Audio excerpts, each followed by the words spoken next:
حضرت ابوبکر صدیق رضی اللہ تعالیٰ عنہ ارشاد فرماتے ہیں میں حضور کے ساتھ تھا، ایک میدان سے ہم گزر رہے تھے تو ساتھ ہی ایک باغ تھا، وہاں بڑا رش تھا، لوگ بڑے اکٹھے تھے، بہت سارے لوگ جمع تھے۔ نبی پاک صلی اللہ علیہ وسلم نے فرمایا ابو بکر پتہ کرو کیا ہوا۔ جناب صدیق اکبر رضی اللہ تعالیٰ عنہ تشریف لائے اور واپس جا کے عرض کرنے لگے یا رسول اللہ صلی اللہ تعالیٰ علیہ وسلم، ایک اونٹ پاگل ہو گیا، لوگوں کو کاٹ رہا ہے، لوگ اس کو گرفتار کرنے کی کوشش کر رہے ہیں، کسی کے ہاتھ میں ڈنڈا ہے، کسی کے ہاتھ میں رسا ہے، کسی کے ہاتھ میں نیزہ ہے، ابو میاں۔ نبی پاک صلی اللہ علیہ وسلم نے فرمایا چلو میں چلتا ہوں۔ حضرت صدیق اکبر عرض کرنے لگے یا رسول اللہ صلی اللہ علیہ وسلم، وہ پاگل ہو گیا، وہ کاٹتا پھر رہا ہے، آپ مہربانی کریں، وہ تکلیف دے گا۔ فرمایا ابو بکر مجھے جانے دو۔ جناب صدیق اکبر فرماتے ہیں نبی پاک صلی اللہ علیہ وسلم تشریف لائے اور حضور جیسے ہی کھڑے ہوئے نا، اونٹ حضور کی طرف بھاگا، نبی پاک کی طرف لپکا وہ۔ میں بھی ڈرنے لگا، جتنے لوگ تھے پریشان ہونے لگے، دوڑا آیا اونٹ، ہم سب پریشان تھے لیکن محبوب کے چہرے پر بڑا ہی اطمینان تھا۔ فرماتے اونٹ دوڑا آیا اور سیدھا آ کے اس نے حضور کے قدموں پہ سجدہ کیا، اور جناب صدیق اکبر فرماتے ہیں اس نے حضور کے کان میں کچھ کہا تو نبی پاک کی آنکھوں میں آنسو آ گئے۔ کس کے دکھ پر؟ او بھائی غور تو کرو، اس بات کو سمجھو تو صحیح، تو جیتے جاگتے ہنستے کھیلتے انسان کے دکھ پر پریشان نہیں ہوتا، تو مسلمان پڑوسی ساتھ رہنے والا، پلنے والا، بسنے والا، اس کی جوانی لڑک پن بڑھاپا تو نے آنکھوں میں دیکھا، تجھے اس کے دکھ پر پریشانی نہیں ہوتی۔ ایک اونٹ کان میں بولا، اس کیفیت کو سمجھ تو صحیح یار، اس رنگ کو محسوس تو کرو مہربانی اہل زمین پر، خدا مہرباں ہوگا عرش بری پر، کہ کان میں کچھ کہا حضور رو پڑے۔ پھر محبوب نے فرمایا رسی لاؤ، مالک رسی لایا تو حضور نے اس کے ناک میں نکیل ڈالی، اس نے خاموشی سے ڈلوا لی، حضور نے اس کے ہاتھ میں دیا اور فرمایا تو کہتا ہے پاگل ہو گیا، وہ شکایت کر رہا ہے کہ حضور گرمی میں تپ جاتا ہوں پر پانی کا گھونٹ نہیں دیتا۔ یا رسول اللہ صلی اللہ علیہ وسلم، یہ میری طاقت سے زیادہ مجھ پر بوجھ رکھتا ہے، محبوبہ میں تیرے سوا کس کو دکھ بتاؤں، کام زیادہ لیتا ہے چارہ کم ڈالتا ہے۔ او بھائی، میرے محبوب پاک سید عالم صلی اللہ علیہ وسلم نے ہمیں جو مزاج عطا فرمایا وہ تو اس طرح کا ہے کہ جانور کو بھی دکھ ہو تو محبوب پاک کو تکلیف ہوتی ہے۔ صحابہ فرماتے ہیں کہ دو آدمی گھوڑے پہ بیٹھے تھے، غور کرنا میری بات کا، دو آدمی گھوڑے پہ بیٹھے، کدھر سے آ رہا ہے کدھر سے جا رہا ہے، رستے میں ملاقات ہوگی تو گھوڑوں پہ بیٹھے آپس میں باتیں کر رہے ہیں، شروع نہیں کر دیتے گفتگو لوگ۔ ہمارے زمانے میں تو کوئی بندہ تھوڑا تگڑا ہو، وہ کار پہ آ رہا ہو اور ادھر سے ایک دوسرا چودھری کار پہ آ جائے تو ساری سڑک بھی بلاک ہو جائے تو کہنے نے کوئی آگ بجھا نیچے جا کے، تو نہیں پتا دو چودھری کھلوتے ہیں، انتظار کرو، ٹھہر جاؤ، تمہیں نہیں پتا کہ ہم شیخ صاحب ہیں، کل ہی تو کار نہیں خریدی اور تم کہتے ہو راستہ دے دو، یہ کیسے ہو سکتا ہے؟ اور میں نے بڑے بڑے عجیب لوگ آنکھوں سے دیکھے، بڑے عجیب لوگ شیشہ کھول کے گاڑی کا کہیں گے ٹھہر جا کو جلدی ہے، بھائی تو شارع عام پہ کھڑا ہے اور تجھے رستہ کھولنا تیری ذمہ داری کا حصہ ہے، لیکن وہ کہتا ہے کہ 4 فٹ میں آپ چڑھی ہے تو کیسے کہتا ہے کہ رستہ؟ یہ جو خوبصورت مزاج قومیں ہوتی ہیں ان کا یہ رویہ نہیں ہوتا کہ جہاں طبیعت چاہے، جہاں جس طرح اس کا دل چاہے وہ کرے۔ تو خیال کریں کس چکر میں قوم پڑ گئی، اس کا مطلب یہ ہے کہ جس کو مرضی تکلیف دیتے پھرو۔ نبی کریم سید عالم صلی اللہ علیہ وسلم نے فرمایا اللہ نے میری برکت سے ساری زمین مسجد بنا دی ہے، جہاں نماز پڑھو گے اللہ قبول فرما لے گا، لیکن فرمایا رستوں میں نماز نہ پڑھنا، لوگوں نے گزرنا ہے، رستوں میں شارع عام پر نماز کی نیت باندھنے کی اجازت نہیں ہے۔ تو میرے عزیز بھائی غور فرمائے، دو آدمی، ایک ادھر سے گھوڑا لے کے آ رہا ہے، ایک ادھر سے جا رہا ہے، دونوں جا رہے تھے، آپس میں دونوں نے بات چیت شروع، قریب سے نبی پاک صلی اللہ علیہ وسلم گزرے تو سرکار رکے، ان دونوں کو فرمایا نیچے اترو بھائی گھوڑوں سے. اتر آئے. 2 جملے محبوب نے، خیر الکلام ما قل و دل، 2 جملوں میں بات محبوب نے مکمل کر دی. فرمایا جانوروں کو سواریاں بنایا کرو، کرسیاں نہ بنایا کرو. سواریاں بنایا کرو، انہیں کرسیاں. جب بیٹھنا ہو تو نیچے اترو، کسی کرسی پہ بیٹھ کے بات کرو. یہ سواری کے لیے ہیں. ان کے اوپر بوجھ اس وقت بنو جب تم نے سفر کرنا ہے. تم بوجھ بن گئے تو جو محبوب سید عالم صلی اللہ علیہ وسلم اتنے جذبات رکھیں کہ کسی آدمی نے جانور کو کھڑا کر کے صرف سواری کر لی، محبوب تو اسے منع فرمائے. اور یہاں ہم جیتے جاگتے لوگوں کا رستہ روکیں، ایمبولنس کو رستہ نہ دیں. ان گاڑیوں کو جو امدادی کاروائیوں کے لیے پہنچ رہی ہیں وہ کہیں کہ صاحب رستہ دینا پسند نہیں کر رہے. تو بھائی رحم اور کرم جن جذبات میں ہوتا ہے، جن سینوں میں ہوتا ہے، ان سینوں کو میرا رب محبوب رکھتا ہے، ان کو پسند کرتا ہے. امام غزالی رحمۃ اللہ تعالی علیہ طریقت میں، تصوف میں، منطق میں، فلسفے میں، حدیث میں، تفسیر میں، ہر جگہ امت کی رہنمائی کرنے والی شخصیت. امام غزالی رحمۃ اللہ علیہ وصال کر گئے. ایک آدمی آپ سے بڑی محبت کرتا تھا، وہ کہتا مجھے امام صاحب خواب میں ملے. تو میں نے کہا حضور انتقال کے بعد آپ پہ کیا گزری؟ تو فرمانے لگے میں نے اپنے رب کو بڑا ہی کریم پایا ہے، میں نے اپنے مالک کو بڑا ہی مہربان پایا ہے، وہ بڑا معاف کرنے والا ہے.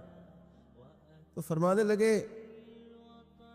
میں نے عرض کی کہ حضور آپ نے دین کی نوکری بڑی کی، خدمت بڑی کی، کتابیں لکھی، درس، تدریس، واعظ، نصیحت، تبلیغ، بڑا کچھ کیا، اس سبب سے اللہ نے آپ کو معاف کیا. تو امام غزالی فرمانے لگے نہیں بھائی، سبب تو کوئی اور چیز بنی ہے.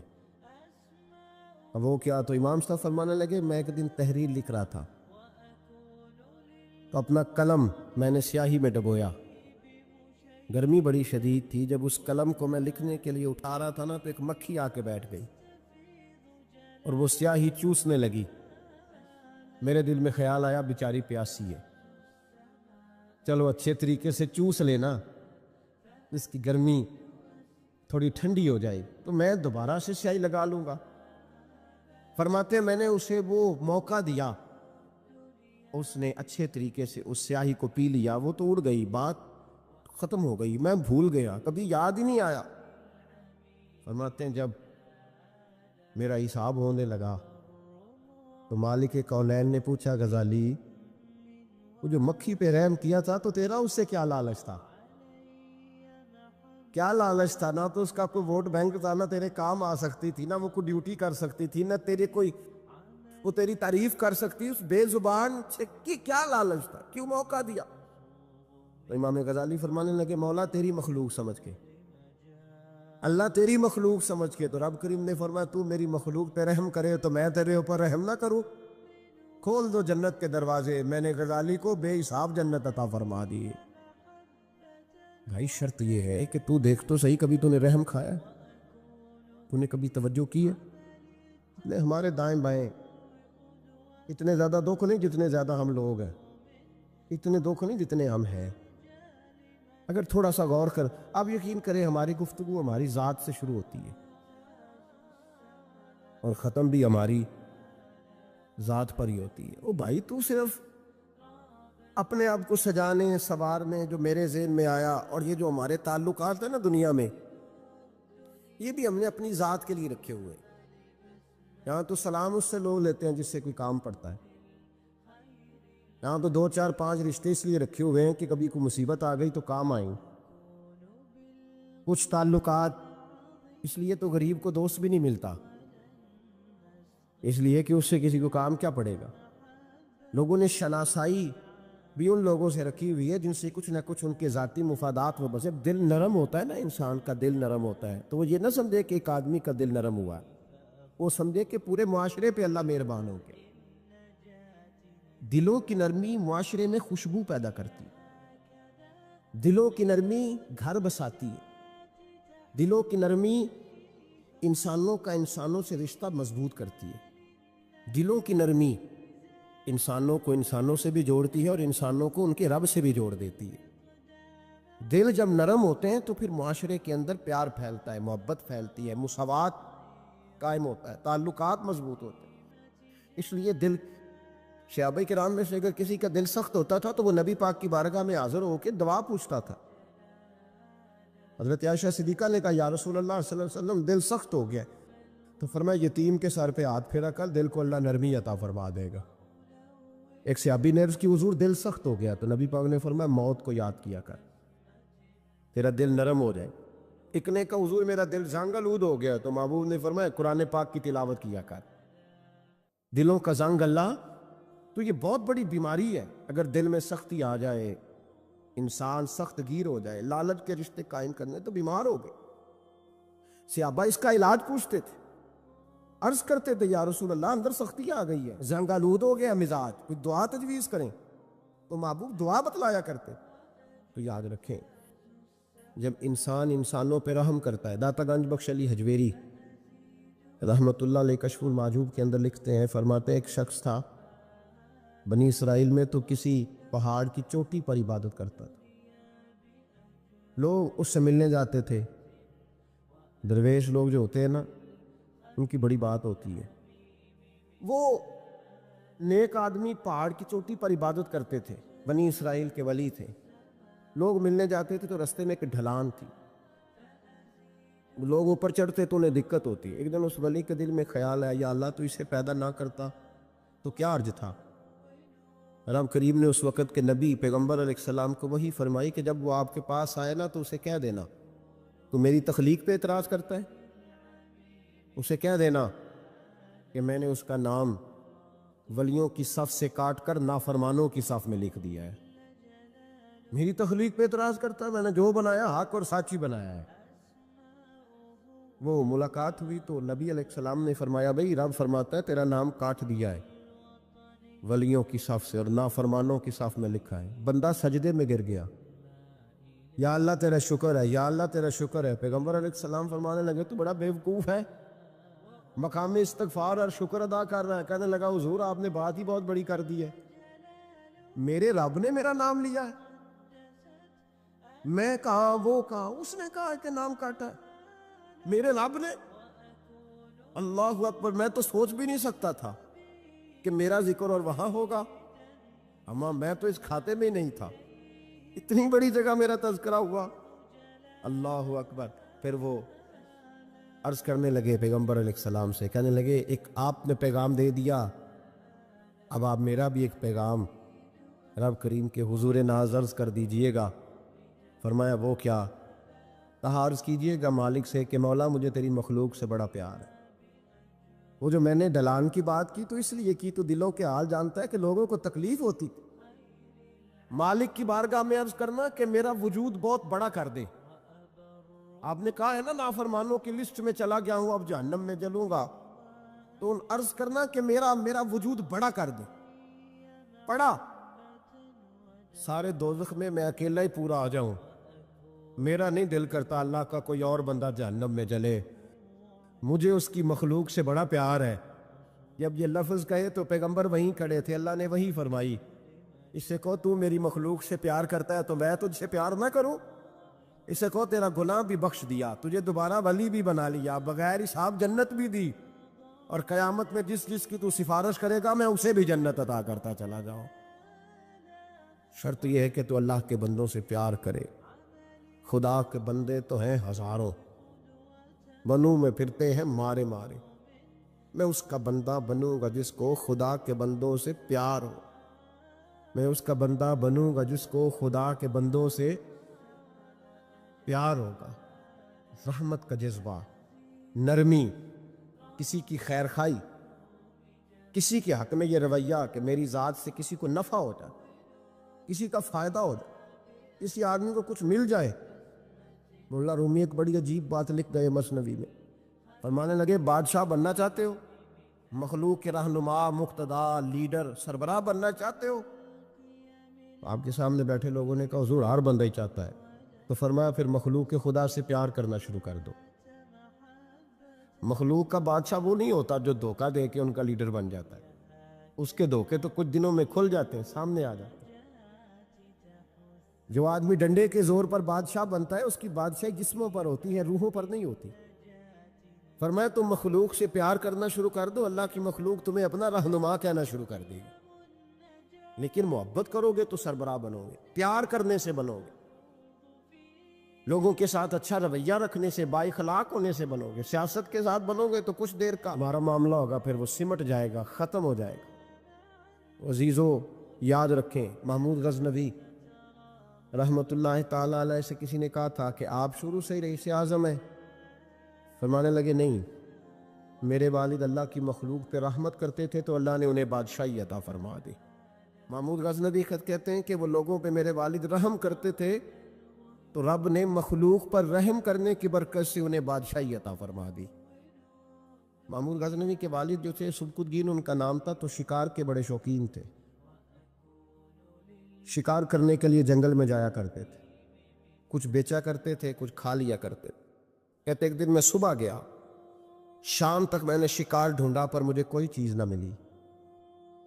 عصر کا وقت ہو گیا تو میں نے ایک ہرنی کا بچہ میرے ہاتھ آیا، میں نے فٹافٹ اس کو اپنے اٹھا کے گھوڑے کے آگے رکھا اور میں نے سر پٹ گھوڑا دوڑا دیا۔ بچہ بڑا پیارا تھا، اس کو لے کے میں تیزی سے جنگل سے نکلا کہ کہیں شام نہ ہو جائے۔ کہتے ہیں بہت تیزی کے ساتھ جنگل سے باہر آیا، تیز بھگاتے بھگاتے پلٹ کر میں نے دیکھا ہی نہیں۔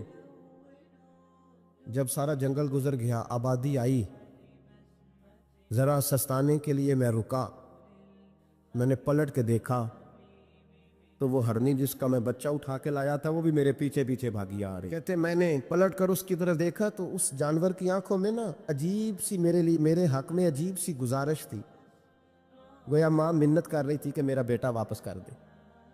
کہتے میرا یہی کاروبار تھا، جانور لانا، کچھ بیچنا، کچھ کھانا، شکار کرنا، یہی میرا کاروبار تھا، یہی میرا شغل تھا، یہی میرا شوق تھا، اور صبح سے شام تک ایک بچہ میرے قابو آیا۔ سبکتگین کہتے ہیں کہ اس ماں کی آنکھوں میں عجیب سا، یہاں تو ہمارے دیہاتی ماحول میں آج بھی یہ رسم پائی جاتی ہے، ناراض ہو گئی اماں، ساری رات وہ بیدار رہی، بچے پالے اس نے، تو سسر صاحب کہتے ہیں پکڑ لو بچے، بھگا دو اس کو، اللہ سے ڈر نہ، تو بچوں کو ماں سے جدا کر رہا ہے، سوچا ہی نہیں، رکھ لو بیٹا اور بیٹی اور اس کو چلتا کرو، خود ہی تڑپے کی تو آ جائے گی۔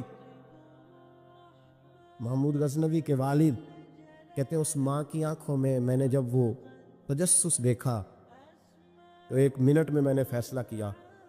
کہتے ہیں بچہ میں نے زمین پہ چھوڑا اور بچہ دوڑ کے ماں کے پاس چلا گیا۔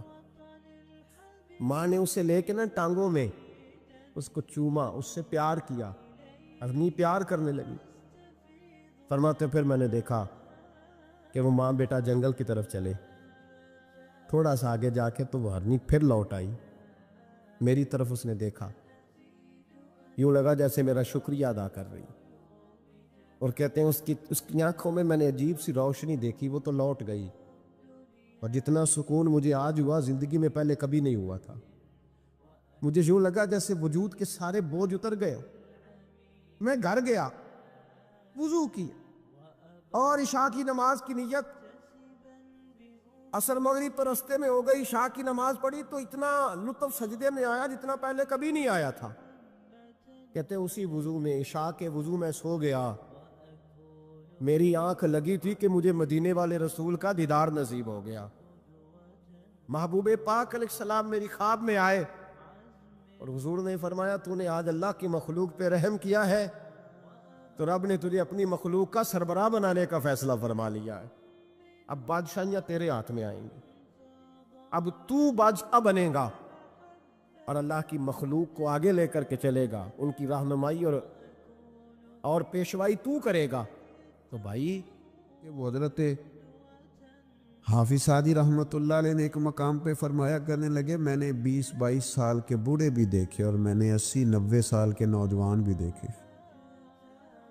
حضور یہ کیا بات ہوئی؟ فرمانے لگے عمریں بڑی زیادہ ہو گئی ہیں لیکن اپنے مزاج کے لحاظ سے وزادار بچپنا ہے طبیعت، ابھی بھی عادات ایسی ہیں کہ جن میں غور کرنے کی ضرورت۔ اور فرماتے ہیں کچھ لوگ ایسے ہیں کہ عمریں تھوڑی ہیں لیکن انہوں نے اپنے آپ کو سمیٹ لیا ہے، بعض چیزوں پر اپنے اوپر پابندی کر لی ہے، بعض چیزوں کا لحاظ کرتے ہیں، کچھ معاملات سے بڑی ہمت کر کے بچتے ہیں۔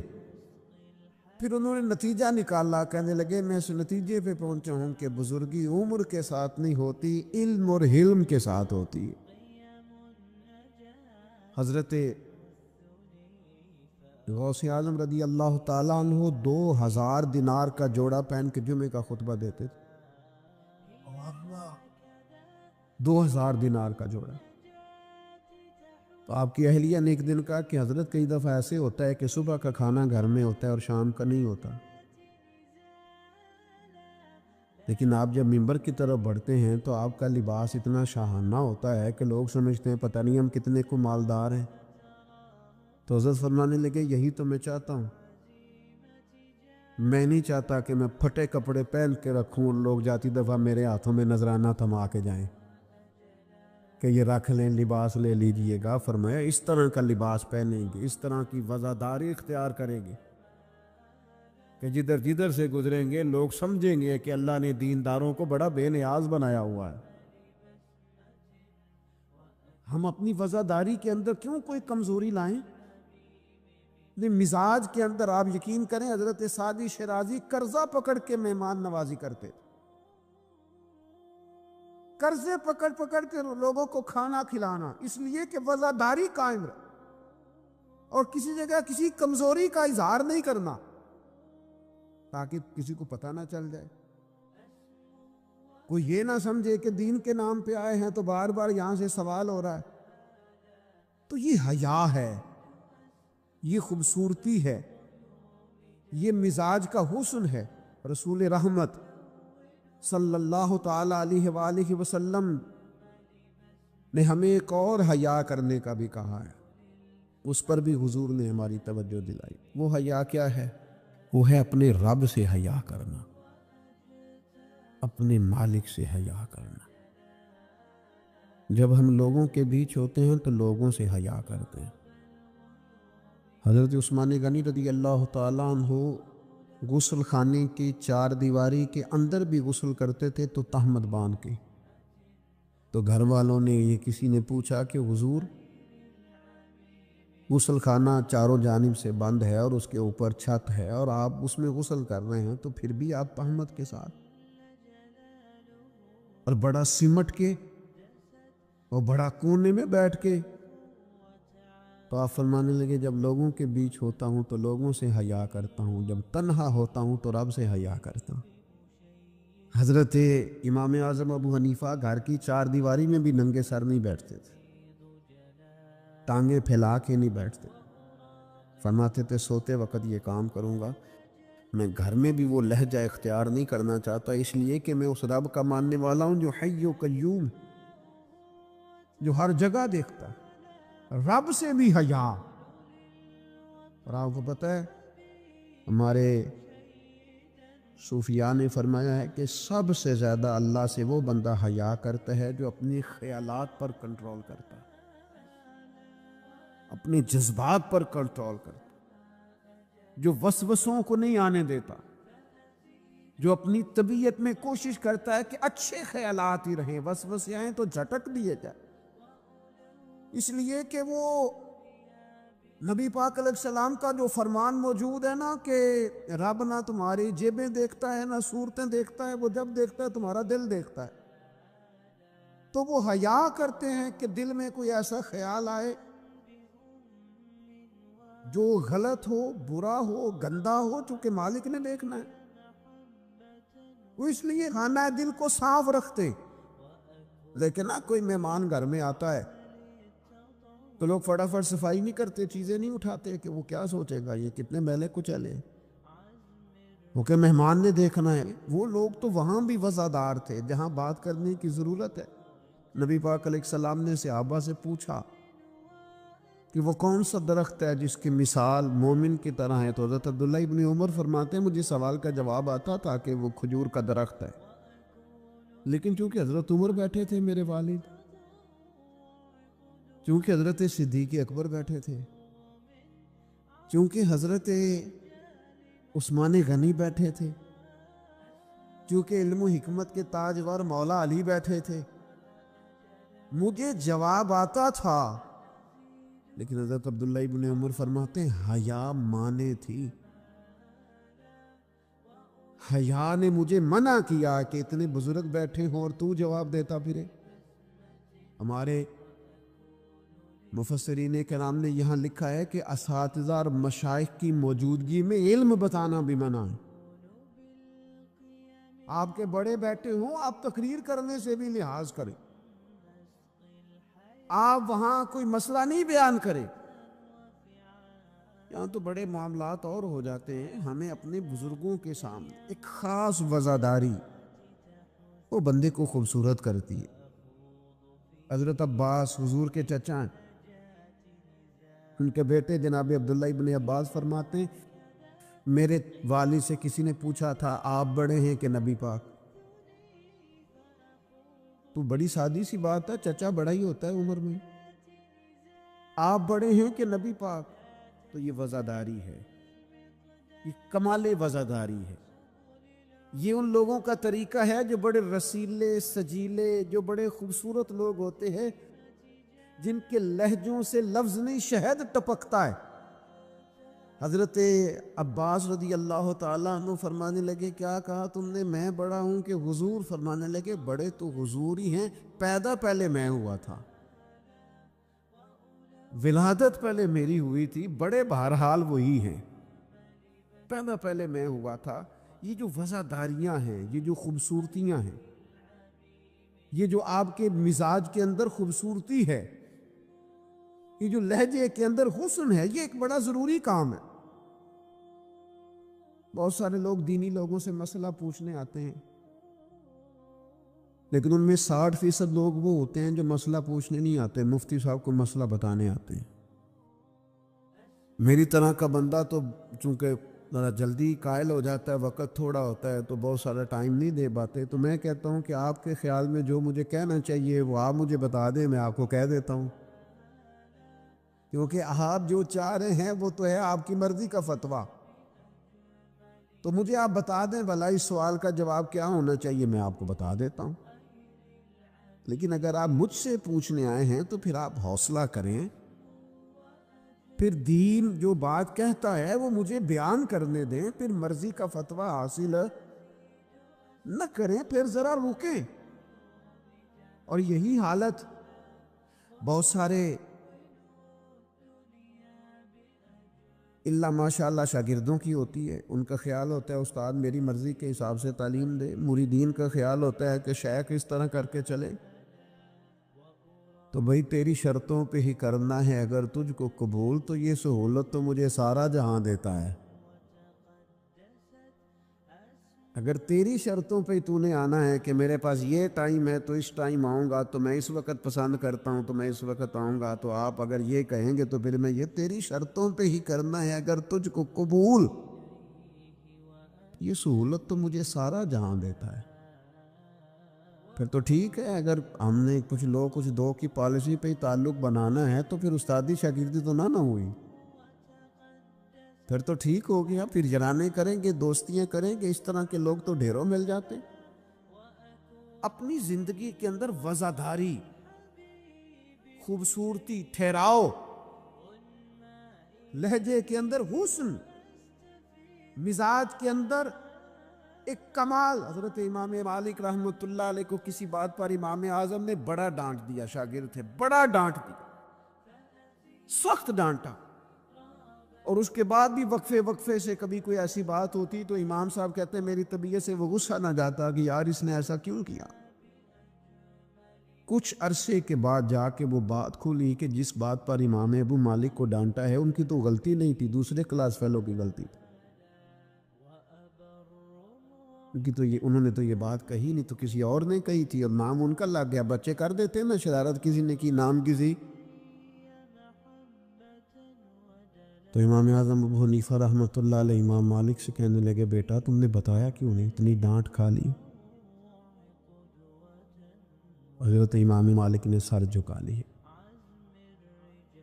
کہنے لگے حضور لوگوں کے جسموں پر لوگوں کا احسان ہوتا ہے، میری تو سانسوں پر بھی تیرا احسان ہے، میری سانسیں بھی تیری مقروض ہیں۔ یہ جو لوگ مالک کو جانتے ہیں یہ اس نسبت سے جانتے ہیں کہ یہ ابو حنیفہ کی گلی میں آتا جاتا ہے۔ سونیاں زندگی میں جتنا نام اور عروج پایا تیرے صدقے پایا، 4 جھڑکیاں نہ سہ سکتا تیرے نام پر، میں نے پسند نہیں کیا۔ اور پھر آپ نے پوچھا بھی تو نہیں نا کہ بتاؤ، آپ نے کہا ڈانٹ کھانی ہے تو دکھ قبول محمد بخشا بس راضی رہن پیارے، کوئی حرج نہیں۔ آپ نے کہا ڈانٹ کھانی ہے تو کھا لیتی، اس میں حرج والی کون سی بات؟ یہ خاص وزاداری، یہ خاص خوبصورتی۔ میں آپ سے عرض کروں، ہمارے گھروں میں جو بڑے بوڑھے ہوتے ہیں نا، وہ جب پڑھی لکھی بہو لے کے آتے ہیں نا تو اس کا مطلب یہ تھوڑی ہوتا ہے وہ بیچارے ہامتے کامتے رہیں گے، ڈرتے رہیں گے کہ جناب بہو بڑی پڑھی لکھی ہے یا داماد بہت پڑھا لکھا ہے تو کوئی ایسی بات نہ ہو جائے کہ وہ کہے او بابے کو تو پتہ ہی نہیں۔ پڑھا لکھا وہ بندہ ہوتا ہے جو دوسروں کے مزاج کی رعایت کرے، جو تھوڑا سا سمجھے کہ میری اس چیز کی وجہ سے کوئی شخص کسی کمزوری کا شکار تو نہیں ہو رہا۔ اگر آپ نے تربیت کی ہے تو پھر تربیت کا معنی تو یہ ہونا چاہیے کہ اسے ادب بھی کرنا ہے، پیار بھی کرنا ہے، گھر کے بزرگوں کے حق میں اس کے رویے میں نرمی بھی آئے۔ اور اگر آپ نے تربیت یہ کی ہے کہ امچما دیگرے نیز تمہاری طرح کا دوسرا کوئی نہیں، تو پھر یاد رکھو اگر تمہاری طرح کا دوسرا کوئی نہیں نا تو پھر تمہیں بھی کوئی ماننے کو تیار نہیں ہے۔